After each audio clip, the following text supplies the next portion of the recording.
Howdy, folks. Welcome to Liberty Call. Today is Thursday, March 14, 2024. Hope you are having a fantastical day. It is it's a snowy day here at Hoth, or Colorado as we know it. Let's actually let me share this over here on my screen, and you can see what's been going on here in the last 24 hours. Oh, there we go. Hang on. There it is. All right. Well, here's yesterday with the UPS man walking up to my front door. And here's today.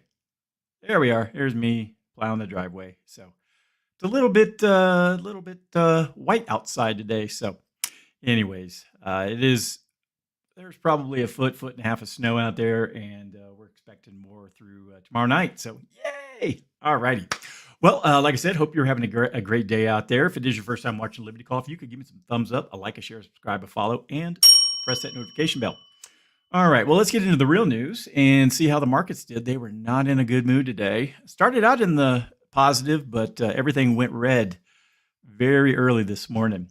Dow Jones was down 0.35%, 137 points, closed at 38,905. The S&P 500 down 0.22%, closed at 5154. NASDAQ down 0.3%, closed at 16,128.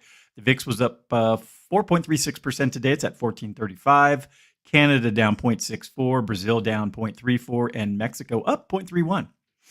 In Europe, Germany was down 0.11%, the UK down 0.37%, France up 0.29%, the Netherlands down 0.18%, Spain down 0.00%, Italy down 0.29%, Switzerland down 0.59%, and Portugal down 0.9%.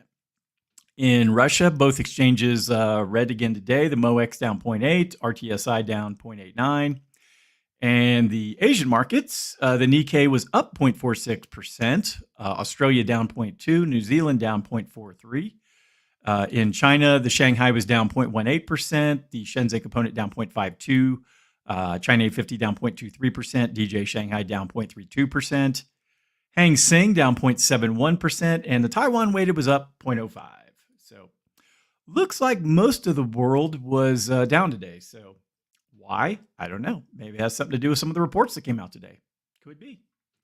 All right. Let's get to the market recap. U.S. stocks lower on fresh sign of hotter inflation and weaker in the consumer. Let's get to my notes. All right. On Thursday, U.S. stocks experienced a downturn influenced by reports indicating higher than anticipated inflation and indications of a slowdown in consumer activity. The Producer Price Index data for February revealed a 0.06 increase in monthly inflation, surpassing expectations and pushing the annualized rate to 1.6%. Concurrently, U.S. retail sales for the same month climbed by 0.6%, falling short of the predicted 0.8% rise, signaling a deceleration in consumer spending. And for clients, I've been talking or going through all my charts, and that's one that I've really been paying a lot of attention to of late, is looking for some sign that spending is going to slow down, because for me, that's more of a leading indicator as opposed to the jobs numbers, which I view as more of a lagging indicator. Where was I? Despite unemployment claims holding steady at 209,000 for the week ending March 9th, reflecting ongoing labor market pressure, experts believe these trends are unlikely to alter the Federal Reserve's stance on potential rate cuts. Rob Conzo, CEO of Wealth Alliance, predicts the Fed may implement 2 or 3 cuts in the latter half of the year, emphasizing the economy's current phase of soft landing and expressing optimism based on recent economic and earnings data. Investor sentiment was further impacted by corporate developments. Under Armour witnessed a 10% decline following the announcement of founder Kevin Plank's return as CEO, prompting concerns about the company's strategic direction amid economic challenges. Electric vehicle manufacturer Fisker plunged 53% amid reports of potential bankruptcy filing preparations. Conversely, Robinhood stock surged 5% after reporting robust growth in assets under custody for February, while Dollar General rallied 5.6% after issuing an optimistic sales forecast for 2024. Additionally, United States Steel Corporation faced a more than 9% decline after President Joe Biden expressed apprehension regarding the proposed acquisition of the company by Japanese firm Nippon Steel Corp. Biden emphasized the importance of U.S. Steel remaining an American identity. The merger agreement entails a $565 million breakup fee payable to U.S. Steel in the event of the deal's failure. These corporate developments, coupled with economic data, contributed to a cautious market atmosphere ahead of the Federal Reserve's upcoming two-day meeting on March 19th. Which is expected to maintain interest rates unchanged while providing insights into the central bank's economic outlook and rate trajectory. Yeah, again, see, we got meeting this month on the 19th, next month on the 30th and 1st of May, and then the June meeting, which I would predict would probably be the first where they would even consider rate cuts. Then there's a meeting in July on the 30th, 31st, and then mid-September. So, personally, I would probably shoot more for July, just looking at the calendar, but, we shall see what happens.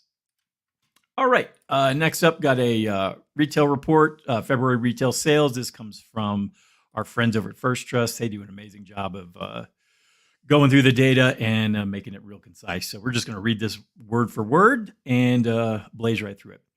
All right. Don't be fooled by the strong headline gain. Today's report was an ugly one. Make that a little bigger. On the U.S. consumer, retail sales rose 0.6% in February, lagging the consensus expected gain of 0.8%. But after factoring in downward revisions to prior months, retail sales rose a tepid 0.1%. Much of the headline gain was driven by auto sales bouncing back after a steep drop in January. Strip that category out and sales rose 0.3%, but were down 0.2% when including previous month's revisions. Core sales, which exclude volatile categories such as autos, building materials, and gas stations, is a crucial measure for estimating GDP, increased by 0.1% in February, but was revised significantly lower for previous months, down 0.5%. If unchanged in March, these sales will be down at a 0.7% annual rate in the first quarter versus the fourth quarter. That would be the first quarterly decline in the since the COVID lockdowns. Overall retail sales are up 1.5% in the last year, but down 0.6% since peaking last September, and they are even weaker when factoring in inflation, one of the key drivers of overall spending over the last few years. Real retail sales are down 1.6% in the last year and have been stagnant for nearly 2 years since peaking in April of 22. While recent data suggests the good side of the economy may already be in recession, that cannot be said for the services side. However, the category for restaurants and bars, the only glimpse we get at services in the retail sales report, was the main culprit for substantial downward revisions for previous months. The initial 0.7% gain in January for that category was revised to a 1% decline, and prior months were revised lower as well. Factoring in revisions turns February's 0.4% gain into a 1.9% decline. Putting this all together, it appears consumers are finally running out of their excess COVID savings, which were boosted by temporary and artificial government stimulus payments in 2020 and 2021, paid for by money printing. Expect more deterioration in retail sales into 2024 as higher borrowing costs and a softening labor market take their toll. In employment news this morning, initial claims for jobless benefits declined by 1,000 last week to 209,000, while continuing claims rose by 17,000 to 1.811 million. These figures suggest continued job growth in February. All right, so good stuff there. Got another report here, also from First Trust. This has to do with the February Producer Price Index, the PPI. So we'll go ahead and read through this also. When Chairman Powell said the FOMC is looking for greater confidence that inflation is trending lower before they begin cutting rates, this is not what they had in mind. While consumer prices continue to run too hot for comfort, producer prices further back in the supply chain jumped 0.6% in February, easily outpacing consensus expectations. February inflation was led by a 4.4% rise in energy prices, a category which had shown steady decline over the prior 4 months and is down 3.8% from a year ago. Food prices, the other typically volatile category, rose 1% in February and are up 0.3% in the past 12 months. Stripping out these two components shows core prices rose 0.3% in February, following an outsized 0.5% increase in January. The Fed can take solace in noting that the 12-month rise in core prices has eased since peaking at 9.7% back in March of 22. It is now up a moderate 2% from a year ago, but the trend of late has turned back higher, with core prices up 2.9% at an annualized rate over the past 3 months. Diving into the details of today's PPI report shows core inflation was spread between goods and services, with prices for non-durable consumer goods, transportation and warehousing, and outpatient care leading the charge. Further back in the pipeline, processed goods prices rose 1.6% in February, but remained down 1.8% in the past year. Meanwhile, unprocessed goods prices rose 1.2% in February, but are down 8.3% in the past year. Also, further easing in inflation appears to be on the way. Should the Fed have the patience to let tighter monetary policy do its work? But inflation risks rearing its ugly head once again. Should the Fed falter and cut rates too quickly? I'd be shocked if they didn't. The markets and the Fed itself seem unsure how soon or how quickly rate cuts will come. Patience is a virtue. Remember that, folks. Remember that. All right, and just some random news that I saw has been in the headlines of late. This comes from Fox Business. Bernie Sanders moves to reduce work hours for millions of Americans. How nice of Bernie to do that for us. Let's see what Bernie's plan. I did not save that. Hang on a second. Let me go grab my notes. Come on. There it is. Copy. Paste. All right. There we are. And get that off my screen. Back to there. All right.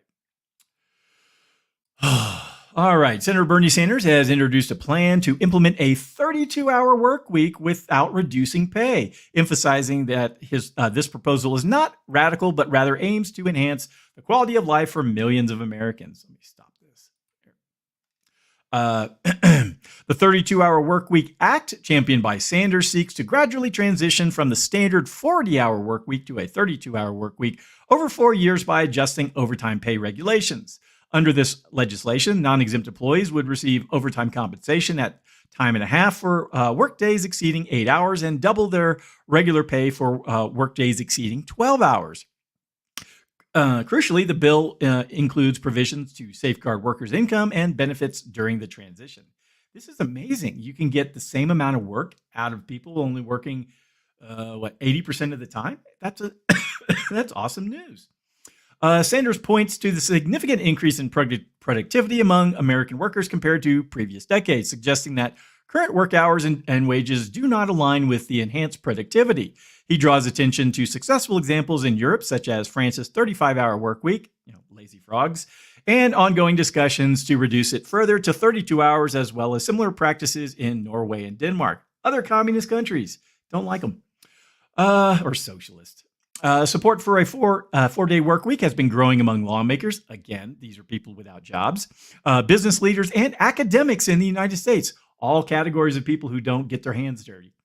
A study conducted by 4-Day Week Global, a nonprofit organization endorsing Sanders' legislation, demonstrated positive outcomes from pilot programs, including increased revenue and productivity, prompting many companies to adopt the 4-day work week permanently.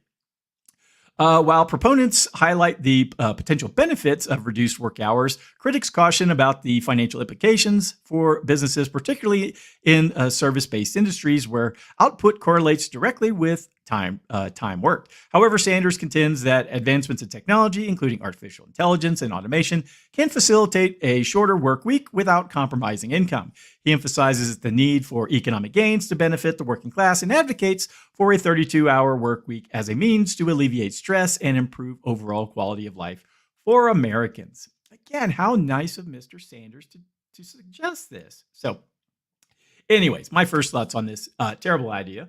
What I would do if I was in a business where this was going to affect me, I would just make everyone salaried, and you work until the work's done. That's how it works in the salaried profession. There is no 8 hours punching a clock, and then 8 hours later and Fred Flintstone goes down the dinosaur and heads home to Wilma and what was the kid's name? Pebbles. Yeah, that was it. Anyways, so like I said, we've been dealing with inflation now for 4 years due to the government's actions and the Fed's. And what do you think this would do? If companies were forced to get 80% of the productivity out of their employees and still have to pay them the same amount, what do you think that would do to inflation? You'd have to raise prices to offset the loss of productivity.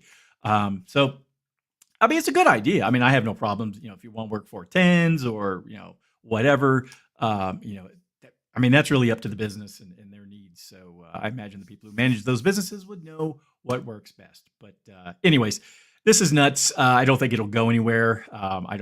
Yeah, I'm sure labor unions are going to love this because it just gives them a reason to fight with, businesses and such. But I just don't see it going anywhere. Anyways, all right. Well, that's everything I had for today. If anyone needs anything from me, please go to dsafinancialgroup.com. All my contact information is there. Hope you have a wonderful evening, and I shall talk. Hang on. Hope you have a wonderful evening, and I shall talk to you next time. Adios.